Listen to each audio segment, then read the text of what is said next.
comment on gère cette crise quand on est à la tête d'un groupe comme Kering, une rupture managériale, une rupture technologique, une rupture organisationnelle. Voilà, on se met en télétravail. Vous êtes un groupe international, donc ça veut dire qu'il faut être présent un peu partout. Voilà, comment ça s'est passé pour vous? Comment vous le vivez aujourd'hui? Nous d'abord, dans le luxe, je pense qu'on ne le vit pas tellement comme une rupture, mais comme plutôt une nécessaire accélération de tendances qui étaient déjà à l'œuvre avant la crise sanitaire. Et, euh, et c'est vrai que le confinement la distanciation sociale nous ont contraints à mettre en œuvre de nouveaux modèles d'organisation et de nouvelles façons de travailler, à commencer par les gestes barrières, mais aussi, vous l'avez dit, le télétravail, le fait qu'on ne voyage plus. Et donc, on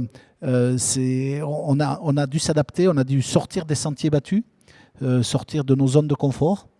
Et en fait, le fait qu'on ait été forcé nous a fait tenter des choses, tester des nouvelles pratiques. Et finalement, on s'aperçoit que ça marche et que ça fonctionne même plutôt bien.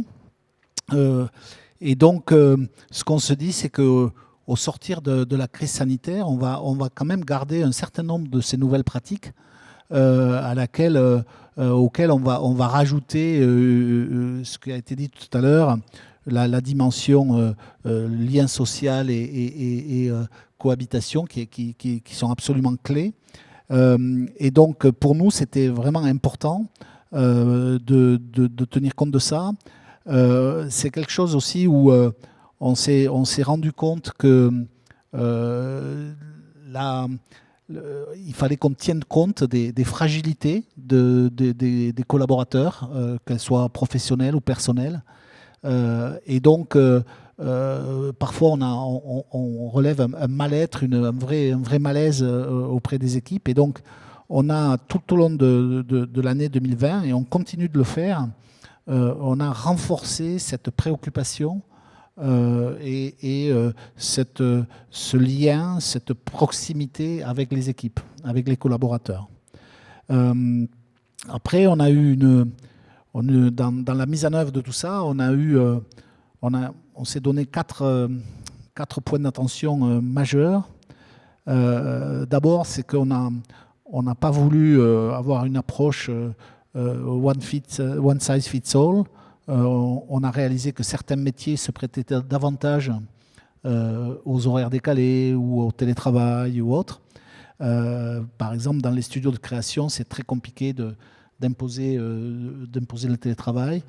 La deuxième chose, et ça a été mentionné tout à l'heure aussi, on a bénéficié d'une performance remarquable de nos équipes IT qui nous ont donné des outils performants, à la fois de technologie, mais aussi de communication. Et c'est vrai que ça, c'est quand même quelque chose qui est un prérequis absolu. Troisième chose qui, pour nous, a été vraiment importante, c'est qu'on a eu une approche à la fois directive, dans laquelle on a fixé un certain nombre de règles. Par exemple, j'ai demandé à ce que le télétravail, ce ne soit pas tout le monde le lundi et le vendredi, parce que sinon on a un petit sujet. Et en revanche, on a également fait preuve de souplesse, parce qu'on a tenu compte là aussi de l'appétit des gens pour le télétravail ou pas. Et donc, même au plus fort du confinement, on a permis à des gens qui ne supportaient pas d'être chez eux de venir au bureau dans des conditions évidemment de sécurité sanitaire renforcées, mais on a tenu compte de ça. Et la quatrième chose, je l'ai dit, et c'est pour nous très très très important, c'est on a exigé de tous les managers qui renforcent le lien social, qui mettent en place de nouvelles règles de vie, que les apéros Zoom, on les fasse aussi dans les équipes, qu'on mette en place une nouvelle chose pour créer du lien, pour véhiculer le sens d'appartenance, etc., etc. Pour nous, c'était absolument clé. Ça veut dire qu'il y a des choses qui se sont accélérées, on va dire, parce qu'on voit y arriver cette quête de sens, les entreprises commençaient à y réfléchir avant la pandémie, et pour vous, à différents niveaux, on l'a vu sur le numérique, ça s'est accéléré, mais y compris dans cette partie organisationnelle, cette partie empathie, enfin toute cette partie, le lien entre les collaborateurs, il y a eu un effet accélérateur pour vous avec cette pandémie. Oui, et puis il y a eu un effet accélérateur parce qu'on sentait que ça venait, mais on n'osait pas, ou on se disait on va tester, on va se préparer, on va réfléchir et tout. Et puis là, on était devant le mur et il a fallu grimper, quoi. Donc on l'a fait.